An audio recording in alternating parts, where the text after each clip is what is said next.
SPA, ce n'est déjà pas facile de faire adopter des chiens comme Newton. Ça l'est d'autant plus quand on a des chiens intimidants, très à la mode dans le milieu de la sécurité ou de la défense. Ils sont plus d'une quarantaine ici à la SPA du Chemin des Cailloux sur les 80 pensionnaires à avoir eu une vie difficile qui les rend difficilement adoptables. Je vous propose d'aller à leur rencontre juste après la petite séquence d'éducation. Moi, j'attends encore un peu. Non. Comme. Très bien ça, ma fille. Super ça, oui. C'est bien mon chien, Ça, oui. c'est bien. Tiens chérie, viens, Si je t'en tu fais veux voir de approcher. plus. Viens. Je peux approcher. Bonjour Jonathan. Bonjour. Comment s'appelle ce charmant chien? Cette charmante, c'est Khalifa. Ok. Qu'est-ce que vous étiez en train de faire là avec l'autre chien? Alors du coup, on essaie de les réassocier. C'est des chiens qui ont été pas forcément une belle vie dès le début. Et réhabituer un peu, les resocialiser un peu avec les chiens, comme là où elle ne doit pas forcément agresser un chien, même si en face, ça va aboyer, ça va provoquer, elle ne doit pas forcément répondre. Et sur les humains, où elle aurait très bien pu, et là déjà mordu par exemple. Selon vous, tous les chiens sont resocialisables, même s'ils ont eu un passé difficile. Vous travaillez en ce sens en fait? Pour moi, il n'y a pas de chien cassé. C'est-à-dire que tout chien peut retrouver un mode de vie normal. À côté de ça, c'est pas n'importe quel chien qui ira dans n'importe quelle famille. Il faut qu'il y ait une connaissance un petit peu de la race. C'est pas des chiens qu'on peut mettre entre toutes les mains. Et surtout, vous récupérez des passés douloureux, c'est ça? La plupart des chiens qui sont ici, c'est parce que effectivement, c'est fait de mode, malinois, staff. Et quand on parle de maltraitance, c'est vraiment de la maltraitance lourde. Des chiens qui sont attachés à des radiateurs, des chiens qui sont des câbles, des chiens qui sont dans le noir, qui sont pas nourris, où on voit que la peau sur les os. Il y a plein de choses. Et ça, vous pouvez le récupérer. Un jour, ils peuvent de nouveau avoir confiance en l'être humain. Ouais, bien sûr. Après, alors, suivant les chiens, ça va mettre plus ou moins de temps. Pour moi, oui, il n'y a aucun chien qui elle est entre mes jambes, elle n'est pas en train de me bouffer, quoi. Merci Jonathan pour tout De ça. rien. Je continue ma balade, je vous laisse travailler. Ça marche, merci beaucoup. Bonne journée. T'es bien, fille? Oui.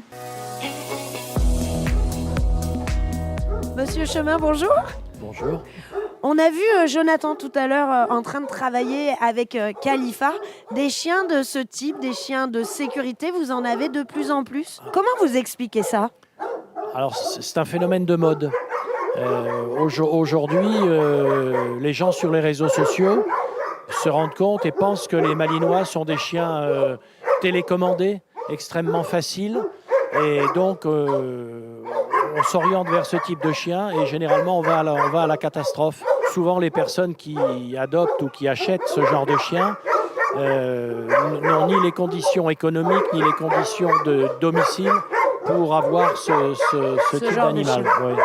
Mélina, on a avancé jusqu'à la cage de Flocon. Ce chien, quand il est arrivé, il était inapprochable. Oui, au début, il était surtout très peureux.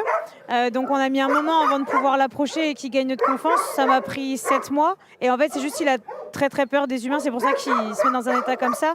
Et il a peur, en fait, de tout, des autres animaux, des bruits. Il a peur vraiment de tout.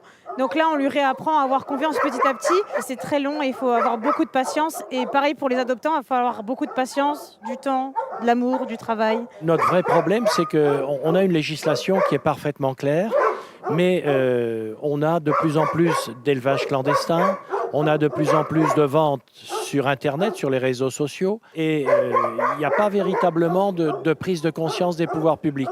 Ça veut dire qu'aujourd'hui, si on continue à laisser faire, on va se heurter à un double problème. Les SPA seront bondés par des chiens de ce type-là, qui sont, je pense qu'il faut avoir un principe de réalité, qui seront adoptables en faible nombre.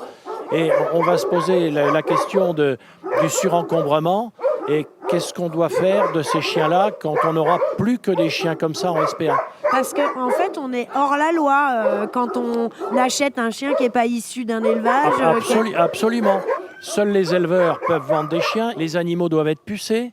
Le fait de ne pas pucer son chien, c'est une amende de contravention de 4e classe. Mais il n'y a aucun contrôle réel qui est exercé là-dessus. On a l'impression que les gens sont inconscients. Si vous avez 3 enfants en bas âge, un lapin, 2 chats, le malinois, c'est pas le bon choix. Voilà. C'est un beau résumé. En tout cas, je pense qu'on va en rester là, nous, pour ce soir. Vous le voyez, des chiens dans les SPA, il y en a plein.